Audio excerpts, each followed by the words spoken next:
Okay जी, बिस्मिल्लाहिर्रहमानिर्रहीम। आज हमारा टॉपिक है ब्लॉगिंग के हवाले से और ब्लॉगिंग को हम डिस्कस करेंगे कि ब्लॉगिंग क्यों इम्पोर्टेंट है। मैंने छोटी सी उसकी स्लाइड्स बनाई हुई हैं और ये बिल्कुल open question and answer session है। इसमें जो भी आपको क्वेश्चन होगा आप मुझसे पूछ लें और let me share my screen with you. और उसके बाद मैं स्लाइड शो आपको दिखाऊंगा। ये जनाब आपकी स्क्रीन शेयर हो गई है। मुझे बताइएगा अगर आप सबको स्क्रीन नज़र आ रही है। जी आ रही है। ठीक है। इसमें मैंने 2-3 चीज़ें लिखी हैं। ये मेरा ख़्याल है कि इसका जो तीसरा पॉइंट है ये मैं लिख रहा था और ब्लॉगिंग के हवाले से और how to write an effective blog. Okay. So आज हम डिस्कस करेंगे ब्लॉगिंग पे कि ब्लॉगिंग क्या है, क्योंकि आप में से बहुत सारी ऐसी बच्चियां हैं और बहुत सारे ऐसे स्टूडेंट्स हैं जो ब्लॉगिंग पे काम कर रहे हैं मगर पता नहीं है कि ब्लॉगिंग को लिखते कैसे हैं, करते कैसे हैं। जो चैलेंज हमें फेस होते हैं ब्लॉगिंग के हवाले से वो ये होते हैं कि अगर मैं किसी को कहता हूँ कि ब्लॉग लिखें और या कोई भी मुझे ब्लॉग दिखाते हैं तो वो बिल्कुल एक सिर्फ जनरेटेड कंटेंट होता है। वो एआई से जनरेटेड हो या वो कहीं और से पकड़ा हो कंटेंट। असल में वो ब्लॉगिंग का जो जिसको कहते हैं सर पैर नहीं होता, राइट। और आज हमने ब्लॉगिंग पे डिस्कशन करनी है और इसमें 3 चीज़ों को हमने एड्रेस करना है। सबसे पहले तो ये है कि इम्पोर्टेंस ऑफ अ ब्लॉग। जब तक आपको ब्लॉग की इम्पोर्टेंस का नहीं पता चलेगा, आप सही तरीके से ब्लॉग नहीं लिख पाएंगे। ब्लॉग की उसके बाद हम करेंगे कि how to choose a topic of a blog that works. बहुत दफ़ा ऐसा होता है कि हम ऐसे टॉपिक्स को चूज कर लेते हैं जो रिक्वायर्ड ही नहीं होता। तो ये हमें बहुत ही अच्छे तरीके से रिसर्च करनी है कि how to choose a topic. Number तीसरी हम डिस्कस करेंगे कि how to write an effective blog. तो ये 3 चीज़ें बहुत इंपॉर्टेंट है अगर आपने सही ब्लॉगिंग में सक्सेसफुल होना है और अच्छे तरीके से अगर आपने ब्लॉग लिखना है। तो चलते हैं जी पहली स्क्रीन पे जो कि है importance of a blog. Importance of a blog में क्या होता है? सबसे पहले तो आपको ये समझना है कि आप ब्लॉग क्यों लिख रही? ब्लॉग लिखने के लिए जो इम्पोर्टेंस इसकी है, क्योंकि ब्लॉग एक चीज़ कंसीडर आपने अपने ज़हन में एक चीज़ रखनी है कि ये ट्रैफ़िक को ड्राइव करता है। It drives traffic. वो किस तरीके से? कि जब भी आप किसी टॉपिक पे ब्लॉग लिखती हैं, तो यूज़र उस टॉपिक को फाइंड कर रहा होता है। इसलिए यूज़र आपके पेज पे आता है। अगर आपका ब्लॉग बहुत ही अच्छा होगा, तो फिर यूज़र आपके पेज पे आके ब्लॉग को रीड करेगा। और इसी तरीके से गूगल की बहुत सारी ऐसी रैंकिंग पैरामीटर्स होते हैं। जो रैंकिंग पैरामीटर्स होते हैं, उसमें गूगल ये कंसीडर करता है कि क्या ये जो टॉपिक है अ, इसका जो ब्लॉग का है, क्या वो वाक़ई वर्थ डिस्प्लेइंग है? क्या उसमें सही इन्फॉर्मेशन है? तो बहुत सारे ऐसे रैंकिंग के मेजरमेंट्स होते हैं जो गूगल उसको डिफाइन करता है। हम आगे चल के उसको ज़िक्र करेंगे, उनको डिस्कस करेंगे। तो दूसरा ये होता है कि ये बिल्ड ट्रस्ट। जो बिल्ड्स ट्रस्ट, जितने भी ब्लॉग्स होते हैं, ब्लॉग्स ऑलवेज बिल्ड ट्रस्ट। क्यों? क्योंकि जब भी यूजर आपकी वेबसाइट पे आता है और उसे एक अच्छी इंफॉर्मेशन मिलती है, वो आपकी वेबसाइट पे स्टे करता है। स्टे करके जब आपका पढ़ता है, तो उसे पता चलता है कि ये जो वेबसाइट है जिसने ये ब्लॉग लिखा है, ये वो लोग हैं जो वाकई अपने बिजनेस को जानते हैं, जो इस टॉपिक को जानते हैं और इस तरीके से उनके वो बहुत ही अच्छा ट्रस्ट करते हैं उस वेबसाइट पे। अगर आप बिल्कुल एक रैंडम किस्म का ब्लॉग लिखेंगी जिसका सर पैर कोई नहीं होगा, जो बिल्कुल इश्यू से हटके होगा और वो सही तरीके से लेड आउट नहीं होगा, तो क्या होगा? लोग ट्रस्ट नहीं करेंगे और वो कहेंगे कि ये तो बिल्कुल एक नॉन टेक्निकल जो है वो पीपल हैं और इन्होंने अच्छा ब्लॉग नहीं लिखा। तो उसको कोई भी कंसिडर नहीं करेगा, वो जस्ट वो टाइम वेस्टेज है और कुछ भी नहीं। उसके बाद ये है कि converts traffic into leads.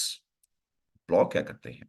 Blog हमेशा जो ट्रैफिक आती है, ऑब्वियसली जब आप एक टॉपिक आपने चूज किया, उसके बाद आपने उसको अच्छा सा लिखा, तो उसके ऊपर फिर ट्रैफिक आएगी। जब ट्रैफिक आएगी, तो जब ट्रैफिक ट्रस्ट बिल्ड करेगी, तो वो ऑब्वियसली आपकी वेबसाइट से, अगर आपकी जो वेबसाइट है वो लीड्स को जनरेट करती है, या आपकी वेबसाइट जो भी सर्विस देती है, तो ऑब्वियसली वो जो यूजर होगा, जिस यूजर को आपने अट्रैक्ट किया हुआ है, वो यूजर आपकी वेबसाइट पे आएगा, आपकी ब्लॉग पे आएगा, और एक ट्रस्ट बिल्ड होगा, और वो मोस्ट लाइकली आपसे, अगर वो उस हवाले से, जिस हवाले से आपने बात की हुई है, अगर उसको वो रिक्वायर्ड होगी जो सर्विस, तो वो आप पे ट्रस्ट करते हुए आपकी सर्विस को बाय करेगा। और इसमें नेक्स्ट ये है कि helps to build backlinks. Helps to build build backlinks किस तरीके से होती है? आपका अगर ब्लॉग बहुत ही अच्छा लिखा हुआ है, दो तरह से बैकलिंक्स आपके ब्लॉग्स को मिल सकते हैं। एक तो ये कि आपने ब्लॉग्स किसी के लिए लिखा है, किसी की वेबसाइट के लिए, और उसके बाद आपने उस ब्लॉग में अपनी वेबसाइट का जिक्र करके आपने ट्रैफिक को अपनी वेबसाइट पे मोल्ड कर लिया है, या अपनी वेबसाइट पे रिडायरेक्ट कर लिया है।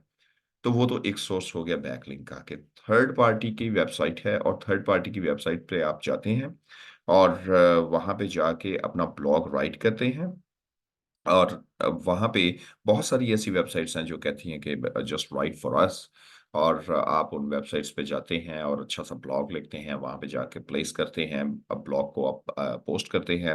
अगर आपका ब्लॉग अप्रूव हो जाता है, उस ब्लॉग में आप अपनी वेबसाइट का लिंक देते हैं, और ट्रैफिक जो है आपकी वेबसाइट पे आती है। और दूसरा सोर्स ये होता है कि आपकी अपनी ही वेबसाइट होती है, उस वेबसाइट पे अगर बहुत ही अच्छा ब्लॉग लिखा हुआ है, तो बहुत सारे दूसरे लोग आपकी वेबसाइट के ब्लॉग को मेंशन करते हैं। हमारे साथ भी बहुत दफ़ा इस तरीके से हुआ कि हमारी वेबसाइट में अगर किसी वेबसाइट का कंटेंट बहुत अच्छा है, तो बहुत सारी वेबसाइट्स ने क्या किया कि हमारे कंटेंट को, हमारे उस पेज को अपनी वेबसाइट पे लिंक लगाया कि for more information you can visit these websites. इस तरीके से लोगों ने मेंशन किया। तो ये बहुत ही इम्पोर्टेंट चीज़ होती है कि अगर आपने ब्लॉग लिखना है, उसको किस तरीके से आपने लिखना है, उसका टॉपिक क्या होना चाहिए, और उसको किस तरीके से आपने डिस्प्ले करवाना है, इसकी भी मैं जो आगे जाके थोड़ी सी तफसीलन आपसे गुफ्तगू करूंगा। और तीसरा इम्पोर्टेंस ये होती है कि अर्न मनी। बहुत सारे ऐसे ब्लॉगिंग वाले जो ब्लॉगर्स होते हैं, वो क्या करते हैं कि वो देखते हैं कि हम किस वेबसाइट पे जाके कौन-सा टॉपिक लिखें। जिस टॉपिक पे उनको बहुत ही अच्छी कमांड होती है, उस टॉपिक को वो लेते हैं, और डिफरेंट जो जितनी भी दूसरी वेबसाइट्स होती हैं, वहाँ पे जाके उनको प्लेस करते हैं, उस ब्लॉग को रखते हैं, और उसके बाद उसके साथ लिंक भेज देते हैं अपनी वेबसाइट पे, या जो भी उन्होंने प्रोडक्ट सेल करनी है, या कोई एफिलिएट सेल करना है, जो एफिलिएट अगर उन्होंने जॉइनिंग की हुई है, तो वो अपनी वेबसाइट से आपने बहुत सारी दफ़ा इवन यूट्यूब वीडियोज़ पे भी आपने देखा होगा, जो व्लॉगर होते हैं, वो कहते हैं कि जी लिंक मैंने डिस्क्रिप्शन में दे दिया हुआ है। तो इसी तरीके से ये दूसरी की वेबसाइट पे जाते हैं, वहाँ पे बड़े अच्छे तरीके से ब्लॉग लिखते हैं, ब्लॉग लिखने के बाद वहाँ पे लिंक देते हैं, लिंक अपनी किसी प्रोडक्ट का दे देते हैं, और वो एफ़िलिएट लिंक से अगर कोई बाय करता है उनकी प्रोडक्ट, तो वो उनको पैसे कमाने का एक ज़रिया बन जाता है उनके लिए ना। तो इसी तरीके से आपकी जो अपनी वेबसाइट है, अपनी वेबसाइट पे ऑब्वियसली जब आप अच्छे तरीके से ड्राइव ट्रैफिक करते हैं, तो ये आपकी वेबसाइट के लिए भी एक सोर्स ऑफ इनकम बनता है। ये तो होगी इम्पोर्टेंस ऑफ अ ब्लॉग। उसके बाद हम चलते हैं कि how to choose a blog topic that works. This is very important. मैंने आपको ब्लॉग के टॉपिक का बताया, अब टॉपिक ब्लॉग की इम्पोर्टेंस का बताया। अब ये है कि ब्लॉग अब लिखा किस चीज़ पे जाए, कौन-सा ऐसा टॉपिक है जिस पे आप लिखें, कौन-सा ऐसा ब्लॉग है जो रियली काम करेगा। तो how to choose a blog topic में मैंने लिखा कि अंडरस्टैंड योर इंडस्ट्री। सबसे पहले तो आपने टॉपिक देखना है। अगर तो आप एक जर्नल ब्लॉगर हैं, उस वक़्त तो आपके लिए सिर्फ़ आपने कीवर्ड रिसर्च करनी है, कीवर्ड रिसर्च करके जो बहुत ही हाइली डिमांड और हाइली जिसका सर्च वॉल्यूम ज़्यादा होगा, आप उस पे लिखेंगे। मगर अगर आप अपनी वेबसाइट के लिए लिख रहे हैं, तो सबसे पहले अंडरस्टैंड योर इंडस्ट्री। इंडस्ट्री को अंडरस्टैंड करना बहुत ही ज़रूरी है क्योंकि जो भी इंडस्ट्री के लिए आप ब्लॉगिंग कर रहे हैं, उस इंडस्ट्री की अगर आपको समझ नहीं है, तो फिर आप ब्लॉग नहीं लिख सकेंगे। उसको समझने के लिए ज़रूरी है कि आप उस इंडस्ट्री की बहुत सारी वेबसाइट्स को देखें, उनको परखें, 2-3 दिन उन पे काम करें, उनको रीड करें, उनके ब्लॉगिंग को रीड करें, उनका देखें कि काम किस तरीके से वो चलता है, उस काम को अंडरस्टैंड करें। फिर आप इस टॉपिक पे जब आपने टॉपिक कोई भी चूज़ करना है, देन यू विल अंडरस्टैंड कि yes, this is the topic that you have to write a blog for. तो इंडस्ट्री को अंडरस्टैंड करना बहुत ही ज़रूरी है किसी भी ब्लॉग के लिए। उसके बाद है कि find what people are looking for. ये this is the same thing कि जब आपने एक अंडरस्टैंड कर लिया एक इंडस्ट्री को, फिर आपने कीवर्ड रिसर्च करनी है। उसका टॉपिक रिसर्च करना है कि कौन-सा ऐसा टॉपिक है, कौन-सा ऐसा कीवर्ड है जो लोग इस इंडस्ट्री में फाइंड कर रहे हैं। फिर आपने उसको चूज़ करना है। उसके तरीक़ेकार क्या है, वो डिफरेंट तरीक़ाकार हैं कि किस तरीके से करते हैं। उसकी हम एक अलग वीडियो बना देंगे कि आपने कीवर्ड को रिसर्च किस तरीके से करना है। बाकी आपको बहुत सारी वीडियोज़ मिल भी जाएँगी। आपको इस पे भी ब्लॉग मिल जाएँगे। अब देखें, अब ये है कि find what people are looking for और research is the keyword research is the key मैंने लिखना था सो research the keyword and topic। अच्छा, इसमें research the keyword and topic, अगर आप गूगल पे जाएं वहां पे लिखें हाउ टू रिसर्च कीवर्ड, आपको बहुत सारे ब्लॉग्स मिल जाएंगे। सबसे टॉप पे ब्लॉग कौन सा आएगा? वो जिसने सही तरीके से ये कीवर्ड और टॉपिक को लिखा होगा, राइट? उन्होंने इन्हीं चीजों को फॉलो अप किया होगा कि उन्होंने बहुत ही अच्छे तरीके से एक टॉपिक लिखा होगा, एक कीवर्ड रिसर्च पे जो आपने कीवर्ड रिसर्च करनी है, उस टॉपिक के पे उन्होंने ब्लॉग लिखा होगा। जब आप वो ब्लॉग पढ़ेंगी, आपको अंडरस्टैंडिंग होनी शुरू हो जाएगी और आपको अंदाज़ा होगा कि ये जो मैं ब्लॉग लिख रही हूँ या ब्लॉग मैं पढ़ रही हूँ, इस ब्लॉग का जो राइटर है, उसने बहुत ही अच्छे तरीके से एक्सप्लेन किया है। जब आपको वो पूरे के पूरे कीवर्ड की समझ आ जाएगी कि कीवर्ड किस तरीके से रिसर्च करना है, इसका मतलब है कि आप क्रेडिट देंगी उस ब्लॉग राइटर को जिसने वो ब्लॉग लिखा होगा। अब आपने अब सिर्फ आप ये ज़हन में रखें कि जब आपने ब्लॉग लिखा है, तो कौन से ऐसे लोग हैं जो आपके ब्लॉग पे आके और उनकी जो तशनगी है, वो नहीं रहेगी और सारी की सारी उनको इन्फॉर्मेशन उनको बिल्कुल मुकम्मल मिल जाएगी। क्या आपके ब्लॉग में वो क्वालिटीज़ होती हैं? क्या आपका ब्लॉग जिस वक़्त आप उस ब्लॉग को लिखती हैं, उसका कीवर्ड रिसर्च करती हैं और क्या लोग आपके ब्लॉग पे आके टॉप से लेके बॉटम तक क्या वो पढ़ते हैं उसको? अगर तो पढ़ते हैं, तो फिर आपको गूगल ऑटोमैटिकली रैंकिंग में लेके आएगा।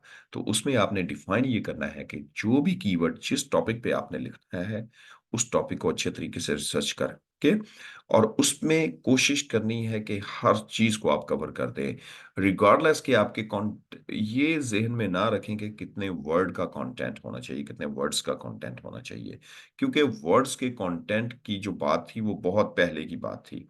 अब ये है कि आपका कंटेंट कितना पावरफुल है और पावरफुल कंटेंट सिर्फ वही होता है जब आप अपनी बात को समझाने के काबिल हो जाते हैं दूसरे लोगों को और इंतहाई छोटी-छोटी बात को भी उसमें डिस्कस करते हैं कि जिसमें आपका जो टॉपिक है वो बहुत ही इम्पोर्टेंट होता है और बहुत ही अच्छे तरीके से एड्रेस किया गया होता है। उसके बाद होती है कि स्ट्रक्चर योर ब्लॉग पोस्ट। जब आप कीवर्ड को रिसर्च कर लेना है, बहुत सारे मैंने ब्लॉग्स देखे हैं स्ट्रक्चर्ड नहीं होते। क्या होता है, इधर से कॉपी किया, इधर से कॉपी किया और बस प्लेस कर दिया, नहीं। सबसे पहले आपने इंडस्ट्री को फाइंड करना है, इंडस्ट्री को अंडरस्टैंड करना है। उसके बाद ये है कि कीवर्ड रिसर्च करनी है। कीवर्ड रिसर्च के बाद आपने लिखना शुरू नहीं कर देना। सबसे पहले आपने अपना ब्लॉग पोस्ट का स्ट्रक्चर बनाना है। स्ट्रक्चर किस तरीके से बनाना है कि जी, टॉप है, उसकी हेडिंग मेरी ये है। उसके बाद अ, ये हेडिंग है। हेडिंग के बाद ये उसकी डिस्क्रिप्शन आएगी। डिस्क्रिप्शन के बाद ये मेरे चंद टॉपिक्स होंगे। उसकी बॉडी मैंने ये बनानी है। बॉडी में मैंने ये चीज़ें डिस्क्राइब करनी है। इन चीज़ों के बाद मैंने उसका एक कंक्लूजन देना है। उसके बाद मैंने उसके क्वेश्चन आंसर्स देने हैं। तो वो कौन सी जो बुलेट पॉइंट्स हैं वो आपने लिख लेने हैं कि कौन कौन सी बुलेट पॉइंट पे आपने इन सारी चीज़ों को, इन सारे जो टॉपिक्स, जो भी आपने कीवर्ड रिसर्च की हुई है और जो आपने एक ब्लॉग बनाया है, उस ब्लॉग को किस तरीके से आपने डिफाइन किया है उस पूरे के पूरे पेज पे। जब आपने उसके सारे की नोट्स लिख लिए, पॉइंट्स लिख लिए एक ब्लॉग के, तो उसके बाद आप उन पॉइंट्स को जब आपने फिल करना शुरू कर देना है, तो आपको पता चल जाएगा कि आपका ब्लॉग कितना पावरफुल है।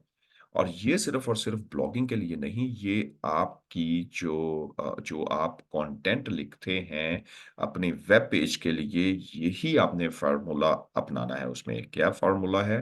कि आपने सबसे पहले कीवर्ड को रिसर्च करना है। कीवर्ड को रिसर्च करने के बाद उसको एक लेआउट उसका बनाना है। एक पूरी एक हायरार्की बनानी है कि ये इसका टॉपिक होगा पेज का।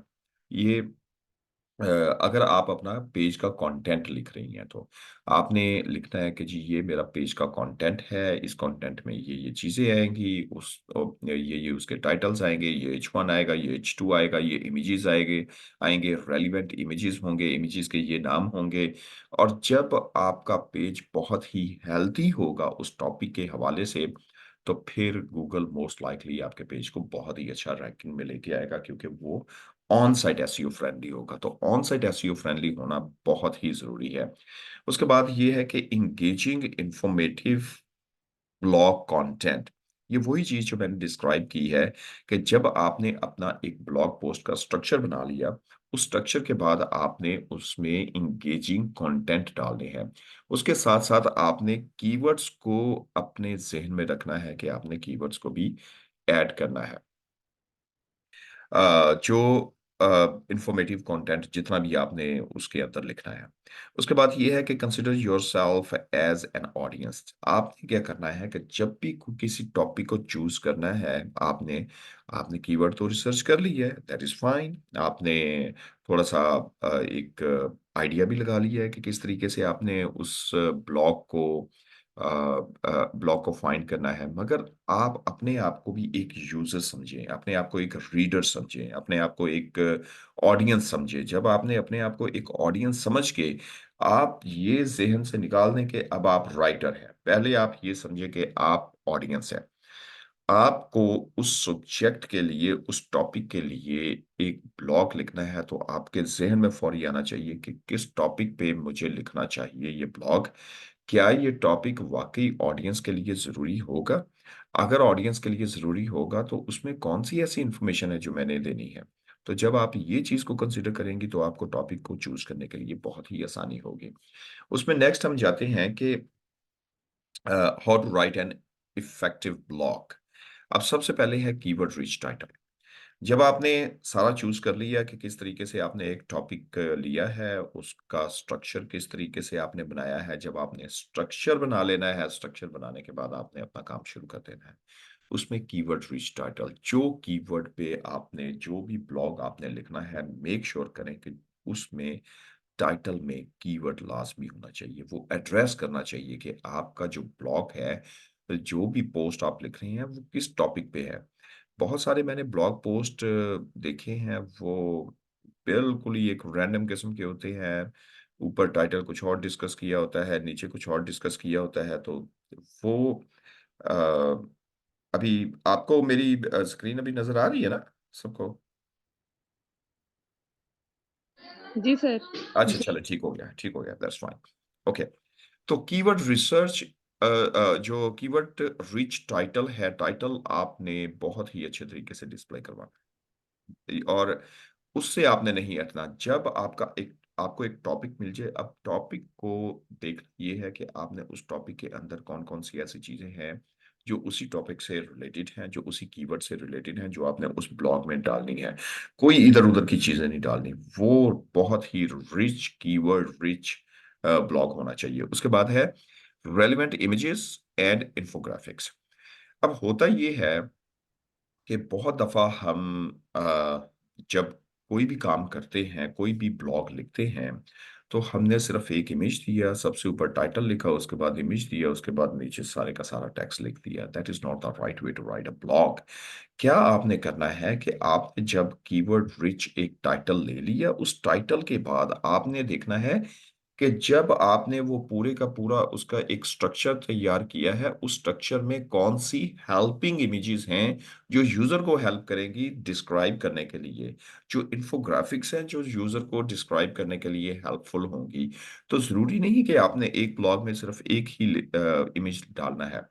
अ, आप more than even 10 images according to your demand or according to the demand of the blog or according to the demand of the content of the blog, जो आपने जितनी भी आप उसमें रिलेटेड इमेजेस दें। और ये नहीं रखना कि अगर एक आपने इमेज दिया है और उस इमेज के अंदर इमेज कुछ और डिस्क्राइब कर रहा है और आपका जो पैराग्राफ है वो कुछ और डिस्क्राइब कर रहा है, उसको बिल्कुल उसके रिलेटेड होना चाहिए। मेरा ख्याल है कि मैंने आपको पिछली जो वीडियो बताई थी उसमें मैंने एक गालिबन आपको बताया था एक इमेज के हवाले से कि इमेज वो जो मैंने ब्लॉग पोस्ट दिखाया था उसके अंदर बहुत सारे इमेजेस थे जो कि रिलेटेड इमेजेस थे। उन्होंने मुख्तलिफ चीज़ों को डिस्कस किया हुआ था और उस पे फिर इमेजेस दिखा दिखा के उन्होंने एक्सप्लेन किया था कि ये इमेज है, ये मुख्तलिफ वेबसाइट्स हैं, ये इस तरीके से डिस्क्राइब उनको वो कर रही। मेरा ख्याल रैंकिंग की कोई ब्लॉग था रैंकिंग का। ठीक है। उसके बाद ये एक हम फ्रेज यूज किया करते थे बहुत अरसा पहले कि write for readers not for search engines. ठीक है जी। Write for readers not for search engines. अच्छा, मगर इसको मैंने अब आज इसको काट दिया कि नॉट फॉर सर्च इंजन। क्यों? क्योंकि हमने सर्च इंजन के लिए भी लिखना होता है। सर्च इंजन के लिए क्या होता है कि आपने अच्छे जब आपने कीवर्ड्स को यूज करना है, उसको बड़े अच्छे तरीके से कीवर्ड्स को यूज करना है, क्योंकि गूगल भी जितने भी सर्च इंजन्स हैं वो सर्च इंजन्स आपको बताते हैं कि ऑन साइट एसईओ किस तरीके से होनी चाहिए। जब आपने कंटेंट आप रीडर के लिए लिखें, मगर लेआउट आप सर्च इंजन के लिए बनाएं। लेआउट में आप बताएं कि H1 ये है आपका, H2 ये है, उसके अंदर अगर H2 के अंदर मजीद आपने हेडिंग्स देनी है उसको H3 से डिफाइन करें। फिर H3 के बाद उसके अंदर इमेजेस लगाएं जो रिलेटेड इमेजेस हैं, जो हेल्पिंग इमेजेस हैं। उसके बाद उन इमेजेस के जो नाम होंगे वो रिलेटेड नाम होंगे। आपने उनके जो ऑल्ट टैग्स देने हैं वो रिलेटेड होने चाहिए उस टॉपिक के रिलेटेड होने चाहिए, उस कीवर्ड के रिलेटेड होने चाहिए। फिर इसी तरीके से जब आपने उसका टेक्स्ट देना है, उसके अंदर कलर स्कीम देनी है, वो सारी की सारी आपने वो ऑन साइट एसईओ के हवाले से देनी है। तो आपने इसका मतलब है कि सर्च इंजन को भी मद्देनजर रखना है। तो सर्च इंजन को आपने अपने लिए जो कंटेंट राइटर है वो किस तरीके से मद्देनजर रखता है कि वो रेलिवेंट कीवर्ड्स डालता है। वो बताता है कि ये वाले इमेजेस यूज करने हैं, ये वाला ऑल टैग यूज करना है और सारे टॉपिक्स। बाकी जो सीएसएस वगैरह है वो फिर डेवलपर्स की जिम्मेदारी होती है उसमें। Keep search engine in mind, ये जो मैंने अभी आपको टॉपिक बताया इसका कि सर्च इंजन को आपने भूलना नहीं है, सर्च इंजन को जहन में रखना है जब भी आपने कोई चीज लिख रहे होने, क्योंकि कीवर्ड्स जो है वो मोस्ट इम्पोर्टेंट इसमें एलिमेंट्स है कि जो आपने यूज करने हैं कीवर्ड्स में। और रेलिवेंट कीवर्ड्स ये वही चीज है कि आपने बिल्कुल रेलिवेंट कीवर्ड्स को यूज करना है इसमें। अगर आपकी जो कीवर्ड है रेलिवेंट नहीं होंगे तो गूगल कंफ्यूज हो जाएगा कि इसको इस टॉपिक को मैं दिखाऊं तो दिखाऊं क्या। अगर आप उसमें रैंडम चीजें किसी में डालेंगी, फॉर एग्जांपल आपने लिखा है एक हेल्थ केयर पे एक ब्लॉग लिखा है, मगर हेल्थ केयर में हेल्थ केयर का ब्लॉग है और वो हेल्थ केयर का किस तरीके से है, फॉर एग्जांपल हार्ट हेल्थ के लिए लिखा है। अब हार्ट हेल्थ के लिए आपने सबसे पहले तो टॉपिक चूज करना है कि कौन सा टॉपिक होगा हार्ट हेल्थ के लिए। क्या जो कार्डियो एक्सरसाज के लिए है या किसी और एक्सरसाइज के लिए है, क्योंकि मुख्तलिफ टॉपिक्स होंगे ना। अगर आपने किसी इवन इंडस्ट्री के लिए टॉपिक के लिए लिखना है तो उसके लिए अगर आप इवन पेज भी बना रही हैं तो वो बिल्कुल एक फोकस्ड होना चाहिए कि उसके अंदर वो सारी की सारी इंफॉर्मेशन हो, उस पेज में सारी इंफॉर्मेशन हो। तो I think I explained everything what I thought that it is very important. ठीक है, तो इसमें आप मुझे बताएं अगर कोई क्वेश्चन है आपका तो। सर मेरा एक क्वेश्चन है, हमें इसमें आर्टिकल लिखते वक्त या ब्लॉग पोस्ट लिखते वक्त हमें इसमें वर्ड दे और देम यूज करना चाहिए या वो यूज करना चाहिए? मुझे इसकी बड़ी ज्यादा कंफ्यूजन होती है। नहीं, ये देखिए, ये लाइक आप दे, अगर जी जी आप बोलो। आई आई गॉट योर पॉइंट। ये बात वही है कि जब आपने अपने आप को ये परफॉर्म करना है कि आप इस वेबसाइट की तरफ से कंटेंट लिख रही हैं, अगर तो आपने वेबसाइट के कंटेंट लिखने हैं। सो फॉर एग्जांपल अगर कोई जर्नल सर्विसेज का कंटेंट है तो आप वेबसाइट के हवाले से लिख रही हैं, तो आप थर्ड पार्टी नहीं है। आप खुद वो वेबसाइट के कंटेंट को एक्सप्लेन कर रही हैं, like you are the owner of the website, you are explaining what we do, so you have to use we, not they. They तो आप थर्ड पार्टी पे यूज करेंगे ना, अगर आप एज अ थर्ड पार्टी काम कर रही हैं तो। You understand?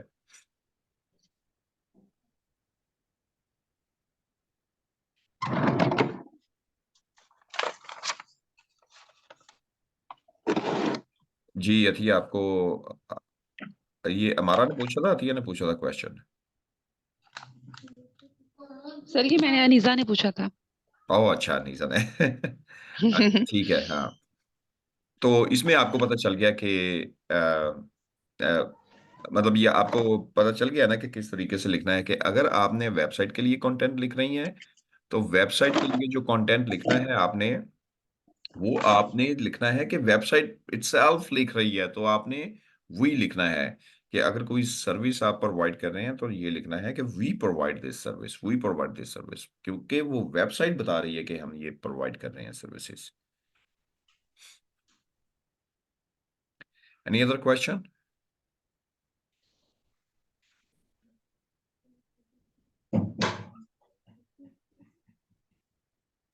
किसी और का अ, क्वेश्चन? जी मेरा क्वेश्चन है, अगर हम एक ब्लॉग लिख रहे हैं अपनी वेबसाइट पे, हमने वो ब्लॉग पोस्ट कर दिया है, तो क्या हम ब्लॉग को एडवर्टाइज करने के लिए हम सेम ब्लॉग्स डिफरेंट वेबसाइट पे पोस्ट कर सकते हैं? Not at all, not at all. Same advertise करने के लिए वो फिर डुप्लीकेट कंटेंट हो जाएगा। ऐसा नहीं, कभी भी नहीं करना। तो आपने अपने वेबसाइट पे जो भी कंटेंट लिखा है, जो भी ब्लॉग लिखा है, अगर आपने कोई हेल्पिंग ब्लॉग लिखना है तो वो फिर आप डिफरेंट काइंड का ब्लॉग लिखेंगी, फिर उसमें एक हेल्पिंग कीवर्ड जो है वो आपके ब्लॉग की तरफ आएगा। Okay, thank you. जी। हम लास्ट ईयर ऐसा करते रहे हैं कि लास्ट ईयर जब मैं साइशा थी तो हम एक ब्लॉग मल्टीपल साइट्स पे यूज करते थे। तो ये गलत करते थे ना आप लोग, बहुत ही गलत करते थे। तब थोड़ा हमें गलत, पता नहीं था ना। थोड़ा गलत नहीं, बहुत गलत। हाँ। तो ये क्वेश्चंस आपने आपने जो है ना, वो क्वेश्चन जो भी आपके जहन में आते हैं वो लाजमी पूछा लाजमी करें, क्योंकि उन क्वेश्चंस बाज़ औक़ात ये कि खुद ही जब काम करते हैं तो वो काम बिल्कुल ठीक नहीं होता। तो क्वेश्चन बहुत इंपॉर्टेंट होते हैं जब आपने क्वेश्चन करने होते हैं। और ये चैट में मेरा ख्याल किसी का है, last point is the most confusing while writing an article, कौन सा है? ये अनीजा ने लिखा था। सर मेरा यही क्वेश्चन था जिसका आपने रिप्लाई कर दिया। अच्छा ठीक है, चले, वेरी गुड। मेरा एक और क्वेश्चन है। हाँ हाँ। आप ब्लॉग्स लिख रहे होते हैं तो आपने कहा उसमें कीवर्ड रिच ब्लॉग होना चाहिए। अच्छा, आप जितने भी कीवर्ड्स में ऐड करते हो उनको बोल्ड करना लाजमी होता है या आप सिंपल लिख सकते हो नहीं, उसे? जरूरी नहीं है कि उनको बोल्ड करना, आपने बिल्कुल उस कीवर्ड को यूटिलाइज करना है एक फ्लो में। ये नहीं डिफाइन करना कि फ्लो में, ये नहीं डिफाइन करना कि जी ये कीवर्ड, कीवर्ड को आपने बोल्ड तो करना है, वो चंद एक कीवर्ड्स को बोल्ड करना होता है, पूरे के पूरे कंटेंट में हर कीवर्ड को आपने बोल्ड नहीं करना। तो आप बिल्कुल एक फ्लो में ही कीवर्ड लिखते जाने हैं।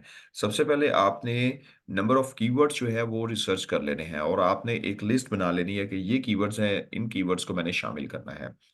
आजकल गूगल जो है वो बहुत ही पिकी हो गया हुआ है इस मामले में कि अगर आप कीवर्ड को यूज कर रहे हैं तो उस कीवर्ड जो लोग सर्च कर रहे हैं वो एग्जैक्टली वही अगर कीवर्ड से आपकी फ्रेज होगी तो मोस्ट लाइकली ये कि गूगल जो है वो सर्च स्निपेट में भी आपकी वेबसाइट को दे सकता है। तो इसके लिए ज़रूरी है कि आप अपना जो भी कीवर्ड लिखें, ज़रूरी नहीं कि आप उसको उस कीवर्ड को आप बोल्ड करें। बोल्ड जो मोस्ट इंपॉर्टेंट कीवर्ड्स हैं उनको बोल्ड कर दें ताकि गूगल को पता चल जाए कि ये कीवर्ड है, इस टॉपिक पे हम लिख रहे हैं, मगर not all of them. Okay, thank you. मेरा भी क्वेश्चन है हाँ हाँ। कि एक ब्लॉग में मैक्सिमम हम कितने लिंक्स लगा सकते हैं? लिंक्स इसका किस? कोई वो स्पेसिफिक लिमिट्स होती है? लिंक्स जैसे वेबसाइट्स के हमने अगर लगाने हो तो इसकी लिमिट होती है, एक ब्लॉग के अंदर कितने मैक्सिमम लिंक्स लग सकते हैं? एक एक चीज तो ये है कि अगर आपने किसी दूसरी थर्ड पार्टी की वेबसाइट पे ब्लॉग लिखा है और ये उनकी डिमांड होती है कि आप एक ब्लॉग में 2 लिंक्स लगाएं, 3 लगाएं या 4 लगाएं। अगर आपने अपनी वेबसाइट पे ब्लॉग लिखा है तो ये डिपेंड करता है कि आपने अपनी वेबसाइट पे ब्लॉग लिखते हुए किन किन वेबसाइट को, किन किन सब्जेक्ट को टारगेट किया है। सो फॉर एग्जांपल, एक आपने ब्लॉग लिखा अपनी वेबसाइट के लिए ही, ब्लॉग होता है बिल्कुल वेबसाइट से अलग, वेबसाइट से बिल्कुल डिफरेंट होता है, सेपरेट होता है वेबसाइट के, और वो ब्लॉग जो है वो डिस्क्रिप्टिव होता है किसी सब्जेक्ट को। जब भी आप सब्जेक्ट पे कोई चीज लिखा है तो आपने देखा है कि उस ब्लॉग के अंदर 3 4 आपने फ्रेजेस ऐसी लिखी हुई हैं जो आपके जो मेन सर्विसेज पेजेस हैं उनको टारगेट करना है आपने। तो आप 3 लगा दें, 4 लगा दें, 5 लगा दें, जो आपकी अपनी वेबसाइट के अंदर अगर इंटरनल लिंक के लिए काम आए तो उसमें कोई कैद नहीं है। मगर जब आपने वो किसी दूसरे की वेबसाइट पे जाके ब्लॉग लिखना है तो फिर उनकी डिमांड होती है कि आपने how many links you can place. ठीक है।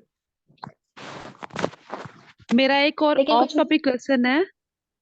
सॉरी, मैं पहले बोल लूं कि अगर हम जिस तरह ये साइटेशन या करते हैं प्रोफाइलिंग, इसमें भी तो हम पैराग्राफ्स लिखते हैं, मतलब थोड़ा सा इंट्रो देते हैं, तो क्या वो भी हमें हर दफा डिफरेंट देना चाहिए? डेफिनेटली आपको हर दफ़ा डिफरेंट देना चाहिए। जब आप प्रोफाइल बनाती हैं तो उसमें मोस्टली ये होता है, उस भी आप कोशिश करें कि आप एक्सप्रेस करें अपनी जो भी कीवर्ड्स हैं उनको डेफिनेटली एक्सप्रेस करें। इवन ब्लॉग के उसमें जब आपने साइटेशन करनी होती है या कोई भी आपने प्रोफाइल क्रिएट करनी होती है तो उसमें भी आप कोशिश करें कि आप अपनी वेबसाइट का भी जिक्र करें और कीवर्ड का भी जिक्र करें। Excuse me, sir, I have a question. हाँ हाँ। सर, जिससे मुझे एक आर्टिकल मिला है, उन्होंने पूछा do you need a licence to start a tutoring business. अभी मैंने, क्योंकि जाहिर सी बात है मैंने इन्फॉर्मेशन ली है, 3 4 मैंने वेबसाइट देखी है, वहां से मैंने इन्फॉर्मेशन ली है, एंड देन मुझे ये समझ में नहीं आ रहा है कि मुझे अपना हाइडिंग न्यू खुद बना के मुझे वो आर्टिकल लिखना पड़ेगा या मैं वहां से भी कुछ मतलब हाइडिंग ले सकती हूँ, हेडिंग्स, कीवर्ड्स वगैरह। जो हेडिंग्स होती है ना, कीवर्ड तो आपने रिसर्च करना है। कीवर्ड की आपकी रिसर्च गूगल का जो जी जी। है गूगल एड्स है वहां से जाके आपने कीवर्ड रिसर्च करनी है। और दूसरी वेबसाइट्स हैं, एचरेफ भी आपको राइट। रिसर्च देती है। आपने क्या करना है, 3 4 वेबसाइट्स को देख लेना है। उन 3 4 वेबसाइट्स में आपको आवाज आ रही है मेरी? ये आवाज नहीं आ रही। आपकी जी आवाज जी सर, हमें आ आ रही रही है। है। और हाँ जी, तो आप करना ये है कि 3 4 5 अगर जितने भी आपने दूसरी वेबसाइट्स को देखा है और उसमें आपने ब्लॉग्स को देखा है, उन ब्लॉग्स से आपने आइडिया ले लेना है कि उन्होंने एक्सप्लेन क्या किया हुआ है। हम्म। फिर आपने एक अपनी अलहदा पूरी जी कंप्लीट जो है उसको जिस तरीके से मैंने इधर आपको बताया कि स्ट्रक्चर पूरे का पूरा फिर आपने अपना अलहदा बनाना है, जो कंप्लीट स्ट्रक्चर है वो कंप्लीट स्ट्रक्चर बना के ओके फिर आपने हेडिंग्स बिल्कुल हेडिंग भी उनकी ले लें, कोई मसला नहीं है, मगर उस हेडिंग को आपने अपने किस तरीके से डिफाइन करनी है वो आपके स्ट्रक्चर पे डिपेंड करता है कि आपने उसको एक्सप्लेन कैसे करना है। तो ये बहुत जरूरी है, और कोशिश करें कि आपका मिक्सिंग ना हो दूसरों के साथ। और आप कंटेंट को भी उनको आप देख सकती हैं कि आपने उन्होंने कंटेंट कौन सा लिखा हुआ है। अगर फॉर एग्जांपल उन्होंने कंटेंट लिखा हुआ है 50 वर्ड्स का या 100 वर्ड्स का, एक कंटेंट लिखा हुआ है, आपने वो पैराग्राफ देखा मगर आपने सोचा कि नहीं ये पैराग्राफ जो है वो कंप्लीट उन्होंने एक्सप्लेन नहीं किया, so you can add more, you can write similar thing but you can also add more content in it to explain the core topic of that paragraph. Okay. Like sir मैंने एक और चीज notice की है कि जैसे ही मैंने website देखी है ना, जैसे मैंने 3-4 देखी हैं, लेकिन उन्होंने अलग अलग चीज लिखी है, एक ही नहीं, उनके सिमिलर नहीं हो रहा होता। तो सब जहाँ पे भी मैं देख रही हूँ सबका अलग अलग है, तो फिर हमें भी अलग ही अपना कंटेंट लिखना चाहिए ना, जी जी कि जी बिल्कुल। उनका ही कॉपी करके फिर नहीं, जैसे कॉपी उनके नहीं हाइडिंग करना। ले ली। हेडिंग हेडिंग जो है ना, हेडिंग उनकी नहीं लेनी। मैं कह रहा हूं कि आप उनकी हेडिंग से आइडिया जरूर ले सकती हैं कि आपकी हेडिंग कौन सी होगी और उससे थोड़ा सा चेंज कर ओके सकती हैं, मगर मेन चीज ये है, अ, देखिए, आपने 5 आर्टिकल्स देखे या 4 आर्टिकल्स देखे, उन चारों आर्टिकल्स में डिफरेंट चीजें बयान की गई है, ठीक है, उसी सेम टॉपिक पे। ये अब आपके लिए बड़ी अच्छी अपॉर्चुनिटी है कि आपने उन सबको कंसोलिडेट कैसे करना है, आपने उन सबको मर्ज कैसे करके एक आर्टिकल कैसे बना देना है।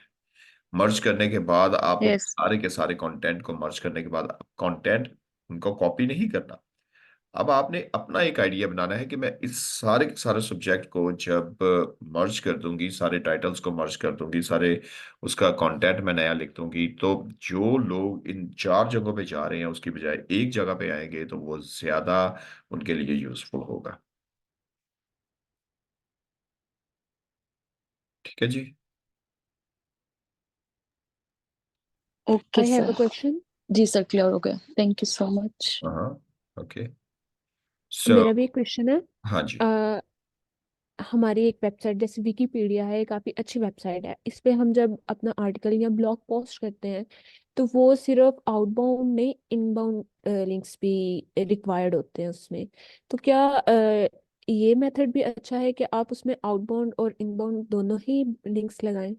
हाँ जी, असल में विकिपीडिया जो है उनकी तो बहुत ही स्ट्रिक्ट किस्म की पॉलिसी है लिंक्स लगाने की। जब तक आपकी बहुत ही ऑथेंटिक वेबसाइट नहीं होगी और उस ऑथेंटिक वेबसाइट में अगर आपका अच्छा कंटेंट नहीं होगा और वो कंटेंट स्पेशली मार्केटिंग पर्पस के लिए ना हो, तो फिर आप उस पे आउटबाउंड लिंक लगा सकती हैं जो कि उधर से आएंगे, आपके लिए वो इनबाउंड लिंक्स हो जाएंगे।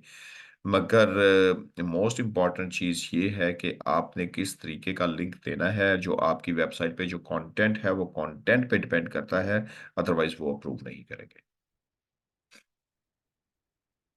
Okay, thank you. ठीक है जी, मेरा ख्याल है सबके क्वेश्चंस हो गए हैं और ऑलमोस्ट हर एक ने क्वेश्चन कर दिए हैं, और इस टॉपिक को हम यहीं पे कंप्लीट करते हैं। मेरा ख्याल है कि ब्लॉग के और कंटेंट के हवाले से हमने डिस्कस कर ली है, और यही जो मेथड्स हैं आपको बड़े अच्छे तरीके से अंदाज़ा हो गया होगा कि हमने कंटेंट के अंदर भी यही मेथड इस्तेमाल करने हैं। जो भी ये मेथड्स हैं इनको आप कंटेंट के हवाले से भी, कंटेंट बहुत ही भरपूर होना चाहिए, एक बहुत ही अच्छे तरीके से डिस्क्राइब होना चाहिए, और उसकी जो वर्डिंग होती है वर्डिंग को इस तरीके से लिखे। स्पेशली चैट जीपीटी को आप हेल्पिंग के लिए यूज कर सकती हैं, सिर्फ हेल्प लेने के लिए। हेल्प कैसी होती है कि अगर किसी चीज का आपको पता नहीं है, आपने उससे आइडिया ले लिया कि how that that thing works, तो उसने आपको बता दिया, अब आपने उसको अपने अल्फाजों में लिख दिया। आपने उसका कंटेंट कॉपी करके पेश नहीं करना, वो आपको सिर्फ एक हेल्पिंग आइडियाज देता है। इसका मतलब वो ये नहीं है कि वो कहे कि जी ये नहीं है कि आप उसका कंटेंट कॉपी करके और पेस्ट कर लें, ये ना किया करें।